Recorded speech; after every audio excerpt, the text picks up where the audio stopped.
Hey everybody, so it's Steve, and I have a really special guest with me today.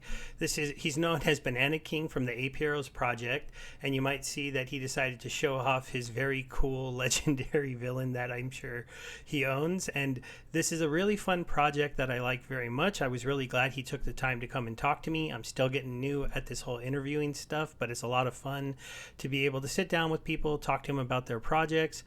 And so, want to tell us a little bit about yourself and just a brief intro into your project before we go over some of the other points? Yeah, hey everyone. I'm Banana King. I'm one of the owners of Ape Heroes, and I've been in DeFi and crypto for a long time. I actually didn't start off in NFTs.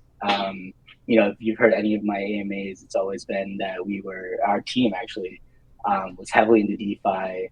We discovered NFTs, and we wanted to take everything that we learned from DeFi and kind of marry that with like some of the great art that was coming out from NFTs and other ecosystems like Ethereum or Solana, especially since we didn't really see that in BSC and there was like a gap or a need that we saw. And then that's how we ended up launching Ape Heroes. So back in October, we launched a 10K PFP project with ape themed superheroes. I think we minted out in late October, and it's crazy because this is when 10K PFP projects were supposedly dead, right? Every single influencer, every single call group that we talked to was like, you guys aren't going to mint out. 10K PFPs are dead.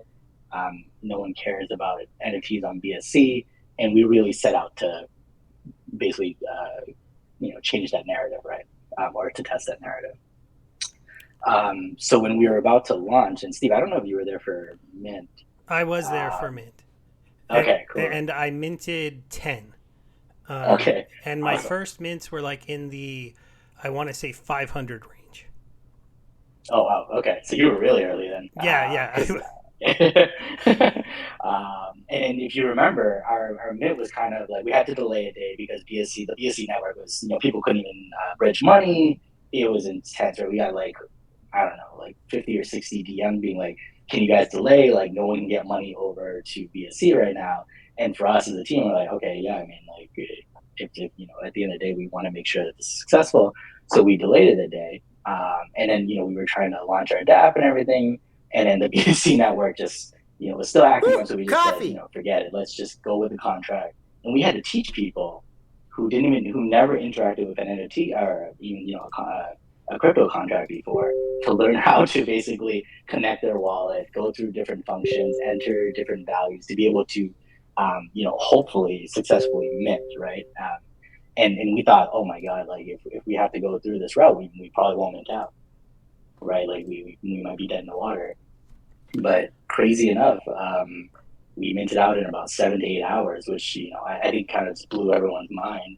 And we had projects and even people from different groups reaching out to us personally, being like, "Wow, I can't believe you guys minted out like with everything going on, and with all the obstacles that you guys had to overcome." Yeah, I still remember that mint because it was such a crazy day. Because it was like one of those things where you're right. We were reaching the end of the PFP kind of craze. There was Mhm. a lot of copyish projects out there, a lot of people who did copy apes, and some people were trying to write you guys off as, oh, here comes another ape project.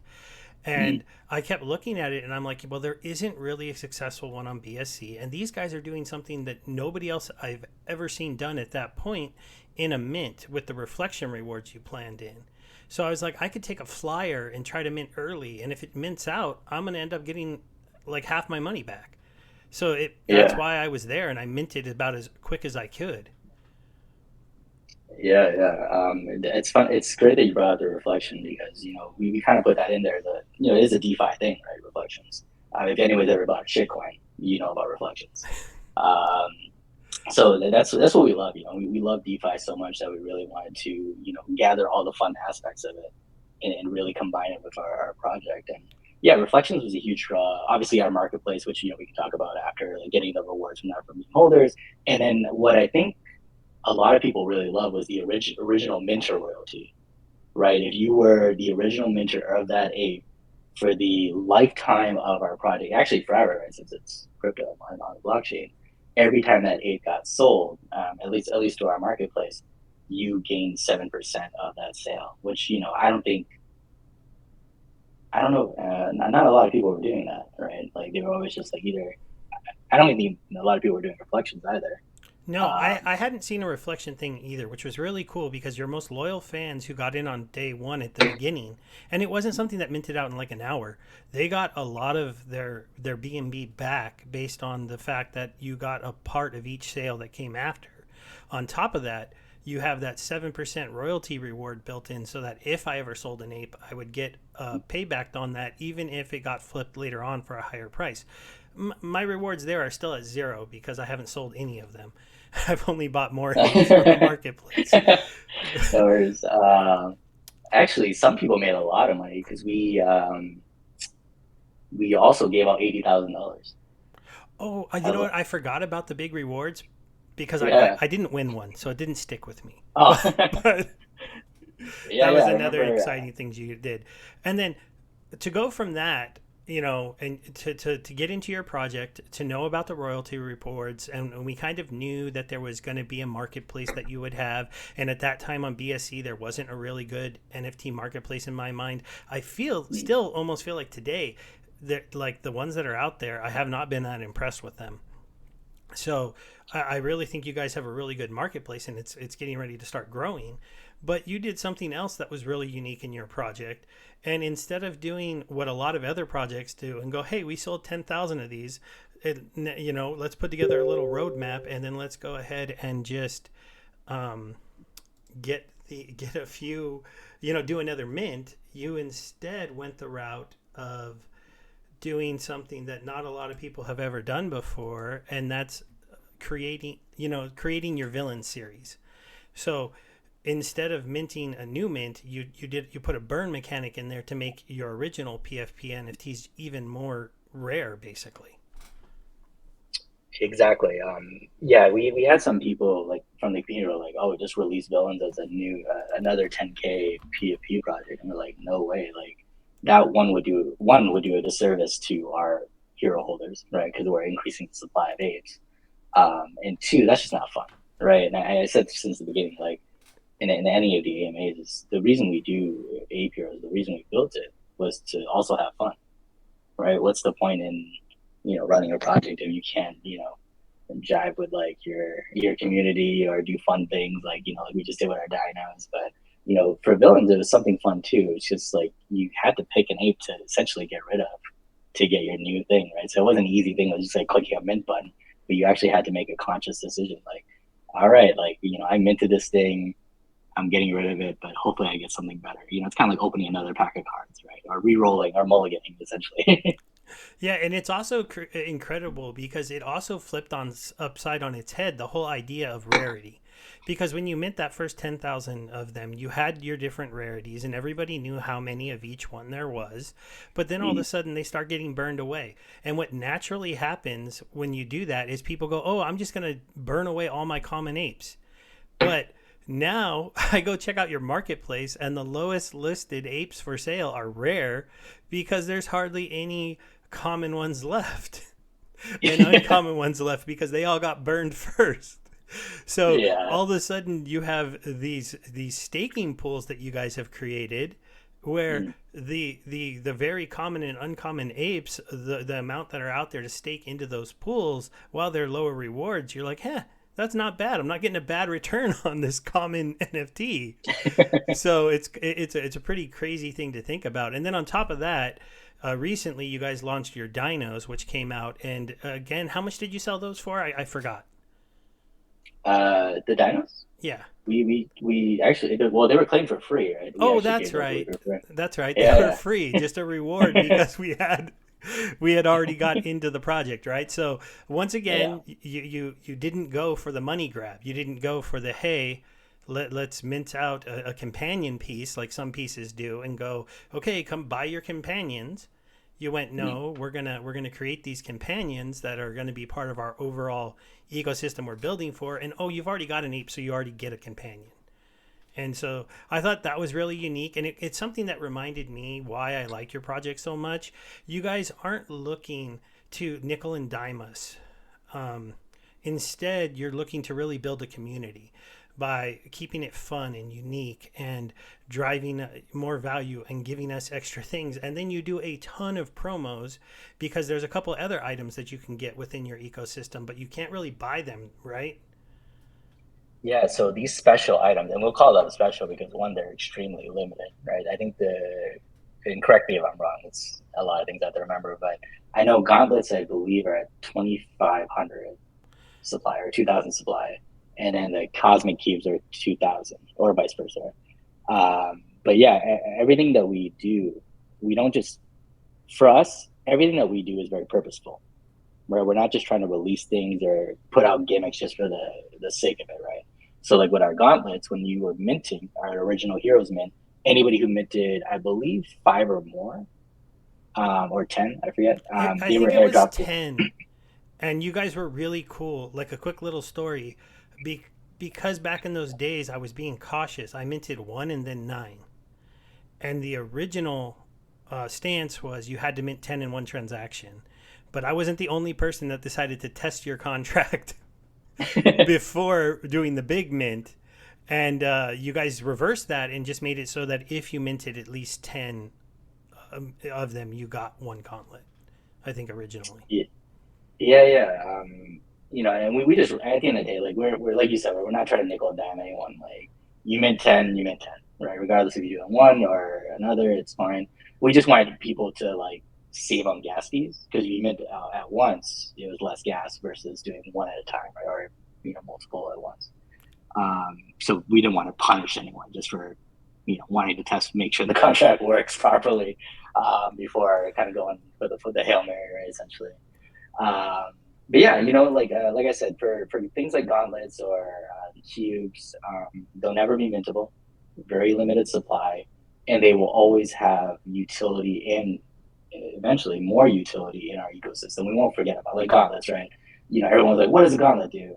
And we made it so you could boost your staking, right? That was pretty cool. And we'll probably have more as the game comes out, or maybe we might even do things with our launchpad where it could boost your revenue share. Um, but like I said, everything with the APRO's ecosystem kind of plays off each other, and it's not like once we put it out there or it's released, it has utility that it won't have more importance in the future, right? And I'd like everyone to keep that in mind as they're listing certain things, thinking that gauntlets are done or apes heroes are done, villains are done. Like we'll always keep adding value time and time, as we go. Yeah, and to me, you've proven that, which is why I really haven't sold anything. I've only bought things off the marketplace when I see them really cheap. I've taken part in a lot of your different promos. You guys have delivered every time, so I think I have like 7 or 8 gauntlets, and then I have. Well, I don't have the cubes yet, or do I? No, I do have a You couple. don't know. No, I don't Oh, have well, them yet. yeah, I've earned a couple through the promos, but I don't think you've given those out yet, right? not yet. Yeah, so I will have a couple cubes, and then for now, my gauntlets are working away in your staking platform. And if you want to go over that a little bit, so people can understand, like you introduced your POW token, and you didn't do like a VC round, you didn't bring in people and things like that to raise a lot of funds for it. Instead, it was given out to us as a staking reward, but with some very interesting mechanics. Correct? Yeah, that's correct. So with our staking platform, well, let's talk about POW for a second. So with POW, like you said, we didn't do like an IDO, we didn't do an IFO, we didn't go through like Pancake Swap or anything to do, or even Ape Swap to do an IFO. We wanted to reward people with apes, right? We didn't want random people from outside the ecosystem to be able to dump on our community, right? So everything, and I'll talk about vesting in a bit, things that we put in place to make sure that I can't say never happens because, like anything in crypto or DeFi, people can whale up and dump, right? But we put everything in place to make sure, at least prevent it, right, as much as we can. But yeah, POW is going to be probably the most valuable thing outside of the NFTs themselves in our ecosystem. Because to do anything meaningful in our ecosystem, POW will be a key factor, right? So, and how do you have to have apes or you can swap it now. But having apes is obviously the cheapest way to get it. So with our staking mechanics, we kind of did something a little bit different, and it's funny because as you know, we had some delays in building the staking. We built something so involved, right, with like different rarities. So you could basically stake not only different types of apes, so heroes versus villains, right? So they would get different emissions. Different varieties within those types would get different emissions. And then on top of that, you had the gauntlets boosting, certain pools. And then we have our vesting on top of that. So basically, the conflation of all of that made it into probably the most unique and complicated staking mechanism on all of BS. Actually, probably most of the chains. I have yet to see one as complicated as what we built. And even ApeSwap reached out to us like, "Hey guys, we know what you're doing is very difficult. Keep going." Like even throughout our staking delays, like A Profit, who's I think he moved on to a different role, but he was just like, "Yeah, I have a ton of respect for you guys for what you're trying to achieve because you're not really taking the easy way out and just saying like every ape gets 5 tokens." We could have easily done that, right? But I think original Ape always said like anything worth having isn't easy, and we're never going to take the easy way out. Right? If we know we can build something that's going to give a lot of value back to our holders.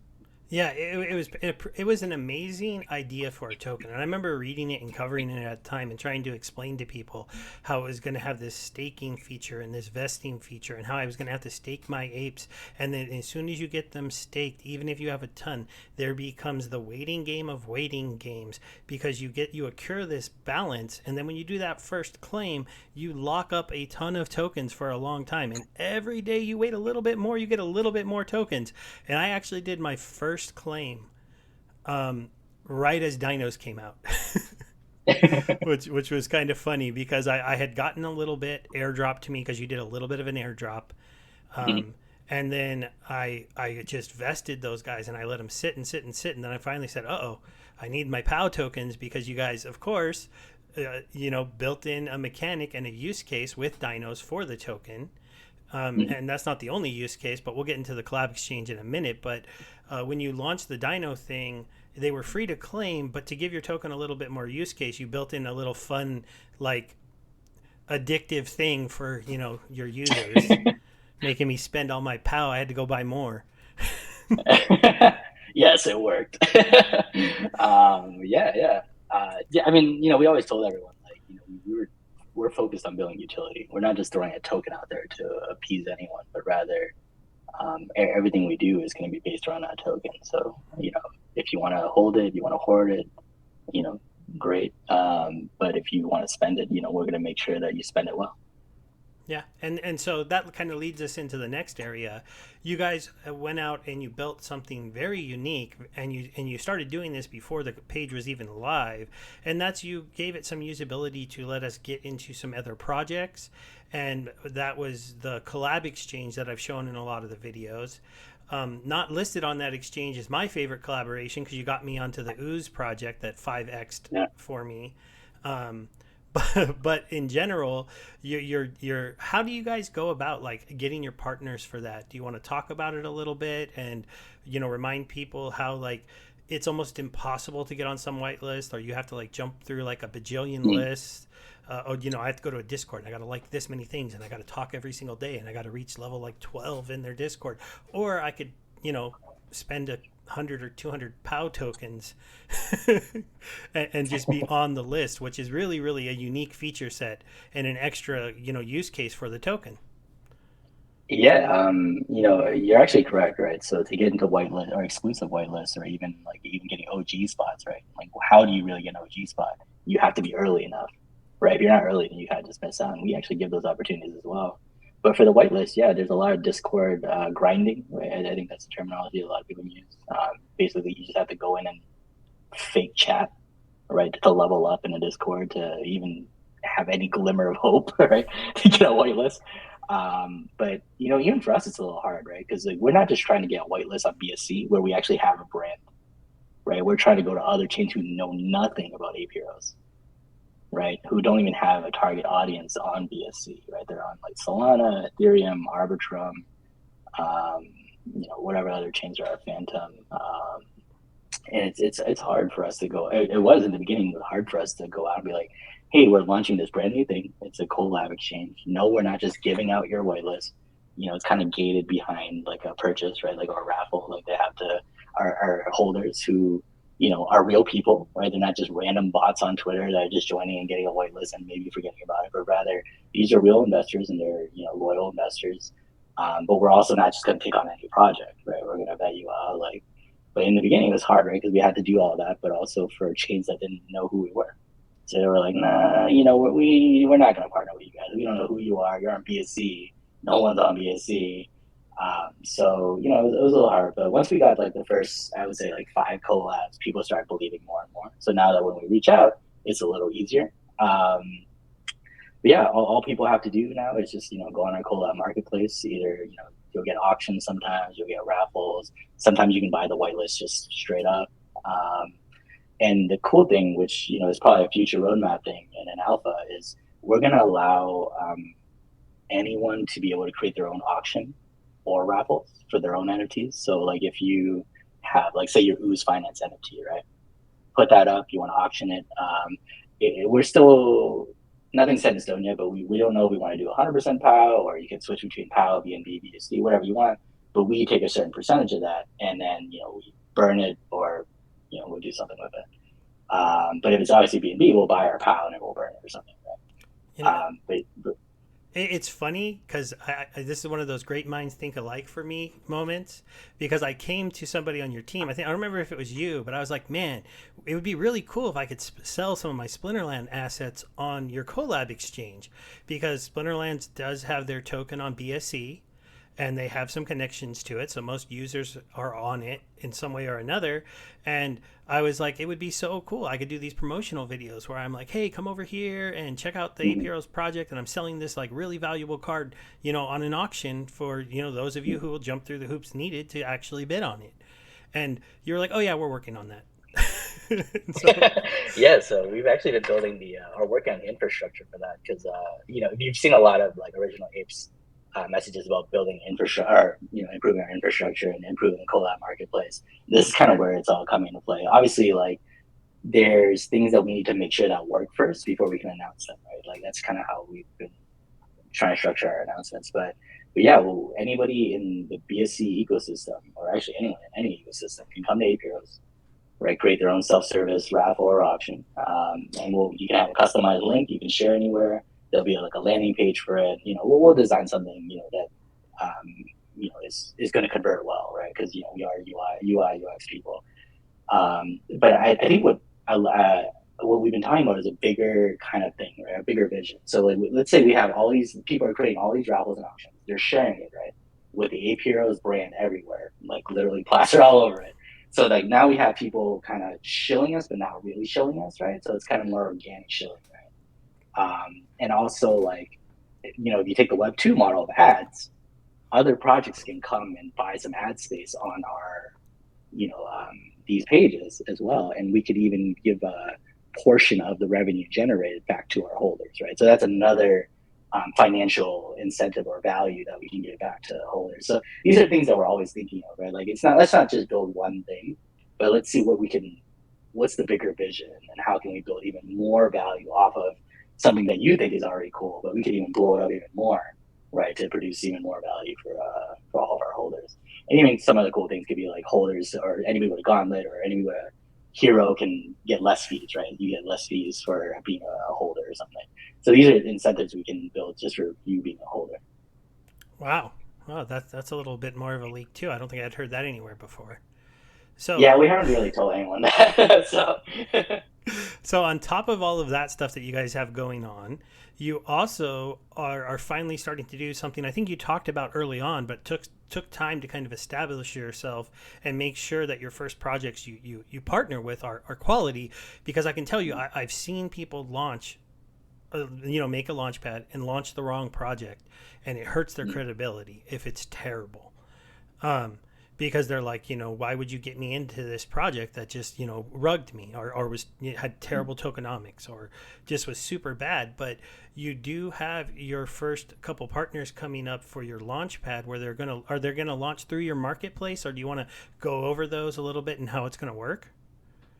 Yeah, so our way our launchpad works is, right, like, we will, the services we offer to projects, what's the value for them, right? Like, they get our tech expertise, They basically get access to our community as well as any partners we have, right? So it's easy for us to introduce them to, say, like Rareboard or Bull Society, right? Because we already have great relationships with them, we can vouch for them. Normally with new projects, and we remember as a new project, it's hard to get your foot into the door of any project, right? If you even start collabing with them, if you have, let's say, less than 10 members in your Telegram or 10 followers on your Twitter, right? They just think like, here comes another rug, right? Kind of like what you said.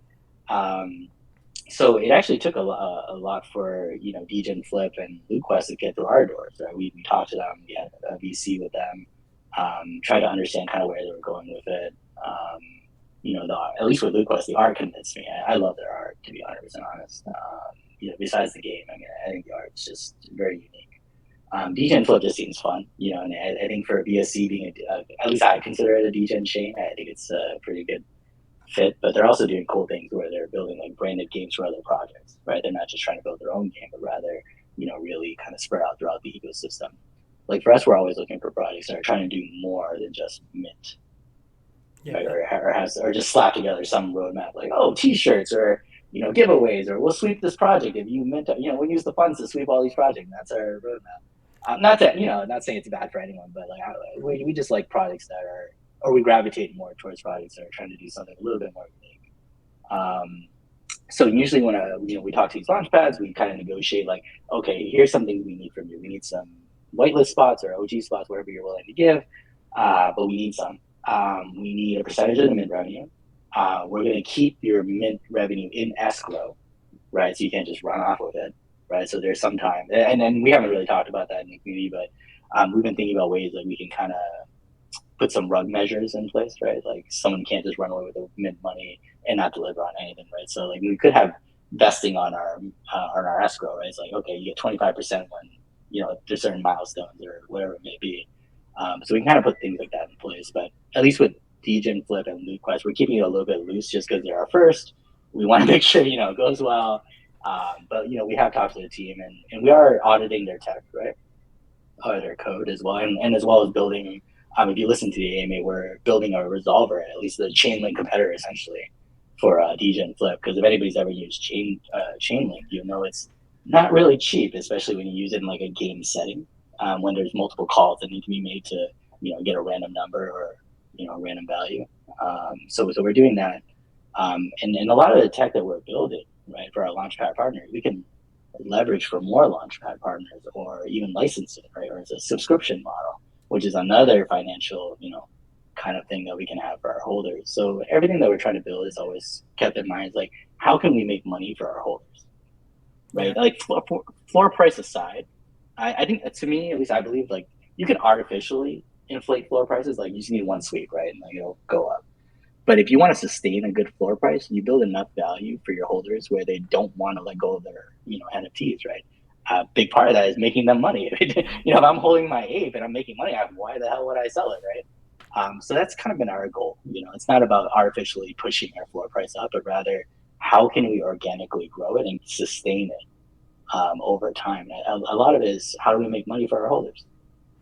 Yeah, and that's one of the things you guys have shown me, that you're gonna drive value back to the people that got this started for you, that did your original mints or came in and said, okay, I'll take over when villains came here and buy up some apes and buy up some serums and join the community that way, which is still an option for people to do, but it's not as cheap as it used to be because those apes they have a pretty good floor. But I know what you mean. In a smaller project, you could definitely just artificially push that up.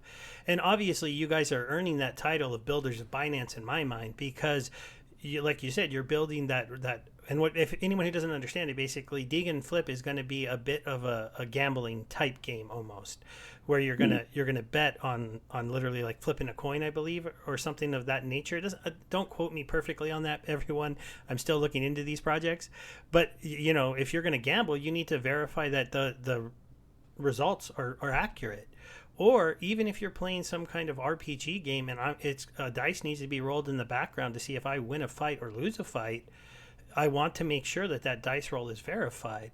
And a lot of people turn to Chainlink to do that. Well, the 8 Perils team is going to make a competitive, project that can do that kind of check, make sure that those answers are not being controlled by the team or the project, and then they're going to offer it at a much cheaper value than a project like Chainlink, because Chainlink isn't really built for something like a popular website or gambling or RPG game that would literally be asking for a ton of checks every single hour, right?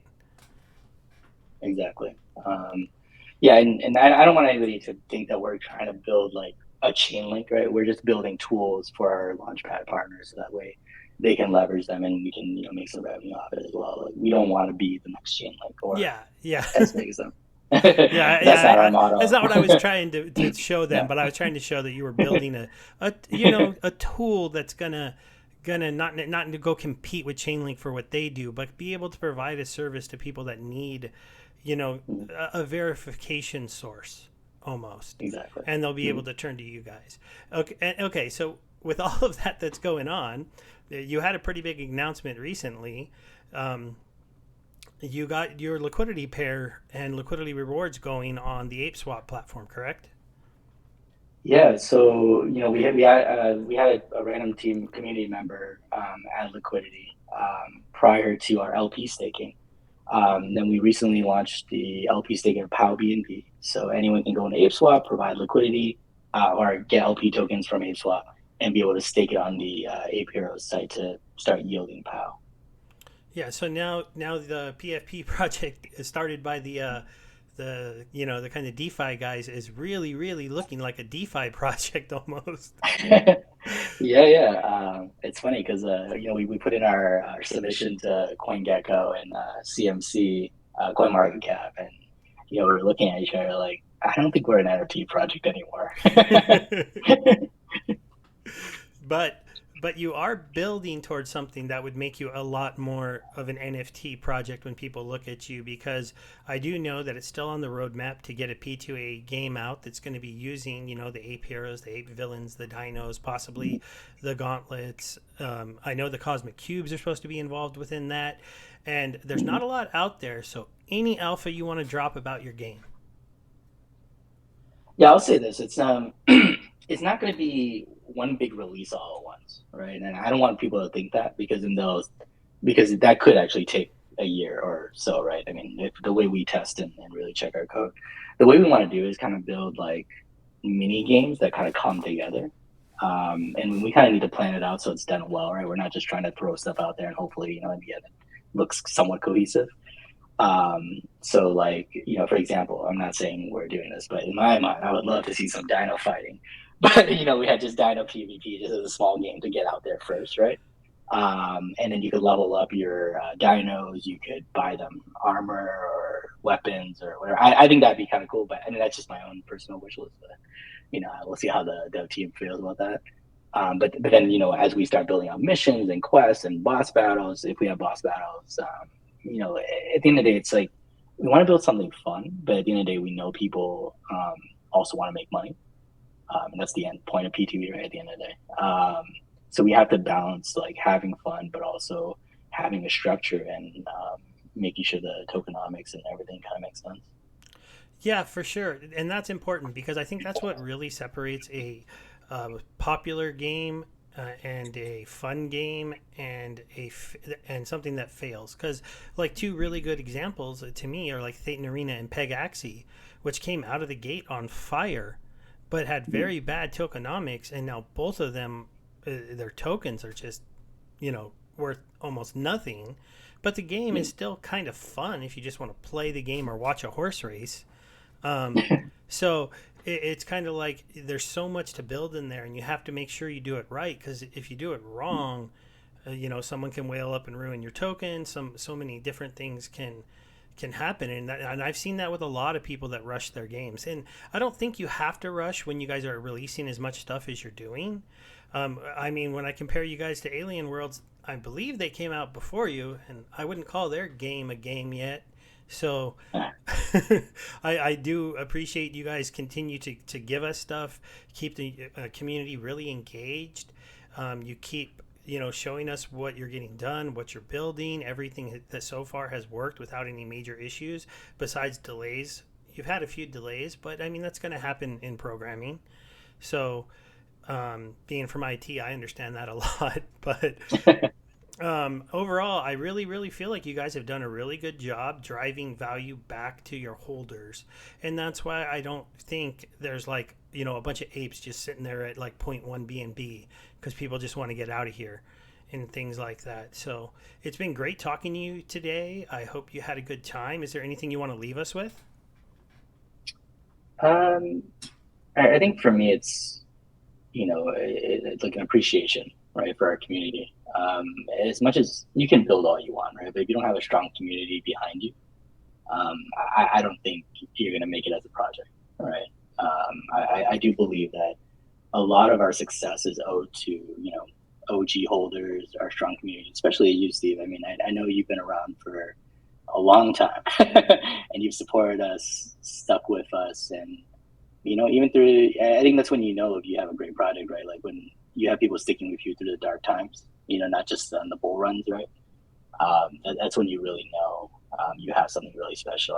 And I know that we have something really special at Heroes. And that's why we continue to do what we do. That's why we work so hard and, make sure that we don't do something that could detrimentally affect, the success of our project long term. All right. Well, thank you again for coming and hanging out with me. This is a little bit longer than I think either of us expected, but you're doing just a couple things over there in the Ape Heroes project. So Yeah, I appreciate it, and thank you for taking the time. all right. Thanks. And we'll talk to you all again soon. You're going to be hearing more from this project for sure. Have a good one, everyone.